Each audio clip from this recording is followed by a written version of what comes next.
Assalamualaikum abokai na. Assalamualaikum abokai. To bai za kamar da kin sani wato yanzu musnawa yanzu muna murna da sabuwar shekara bisa kalandar gargajiyar kasar Sin. Haka ne. Ana ta shirye-shiryen bukukuwa. Ni kuma na daɗe a kasar Sin kusan shekaru 5. Haka ne. Kuma ina son cin Jiaozi. Shi yasa yau zan yi Jiaozi har ma na gayyaci Kande domin mu ta karfin hali na dai Jiaozi. Amma ni na sai abin da zai taimaka mu a internet don haka da shi zan nade. Ba da hannu ba sai da kaya? Saboda yanzu an samu ci gaban fasaha. Okay. A gange wannan zai fi sauki kuma zai fi sauri? Zai fi sauki. Ban yarda da ba. To shikenan. Ni zai ina da sauri sosai wajen na da Jiaozi. To shikenan. Na kware. Ni dai yar zamani ce ke ba.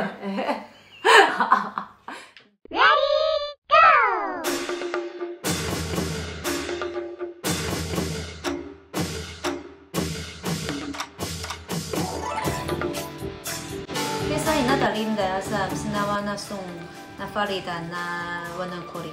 Kin taba ganin wani nau'in kayan lambu na cabbage na gasar Sin? Cabbage na gasar Sin. Da sunanci muna kiransa bai cai. Bai cai ana nufin kayan lambu. Ba fari ba. Fari bai cai. Lafazin yayi kama da bai cai. Bai kamar dari. Cai dukiyoyi.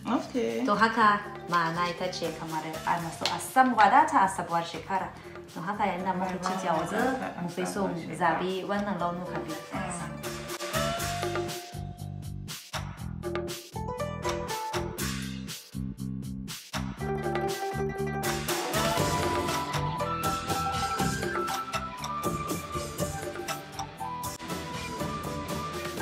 So in ce kin san fari da kore.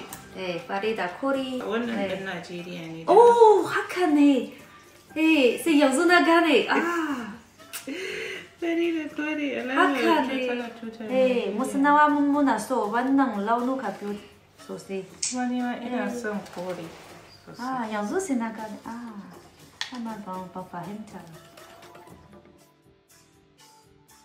To, na gama na goma. Ni ma na gama. Okay, Sauri mu kusan iri da. Kusan lokaci ɗaya. Haka ne. Amma akwai bambanci. Sai ba daban-daban. To a ganin ki wane fi kyau? Mene ra'ayi? Ni a gani na duka suna da kyau. Amma zan so wancan. Me yasa? Saboda da hannu aka yi ina ganin kamar an ɗauki lokaci an yi da hannu an ɓata lokaci akwai ƙauna. Akwai wannan ɓata lokaci. Wannan ba ɓata lokaci kawai an yi. Kin gane na riga na san ba zan mai da hankali ba. Amma akwai fasaha. Ko da yake sifofin daban-daban amma gani na wato dukkan Jiaozi ne suna tana da ma'ana sosai na fatan alheri. Kamar yadda na fada kamar Jiaozi launin kamar launin kore da kuma fari yana nuna ba ita samu wadata saboda shekara. Haka ne. Don haka muna muku fatan samun wadata a sabuwar shekara gargajiya ta Sin. Kar mu bata lokacin mu je mu dafa mu ci. Gaskiya.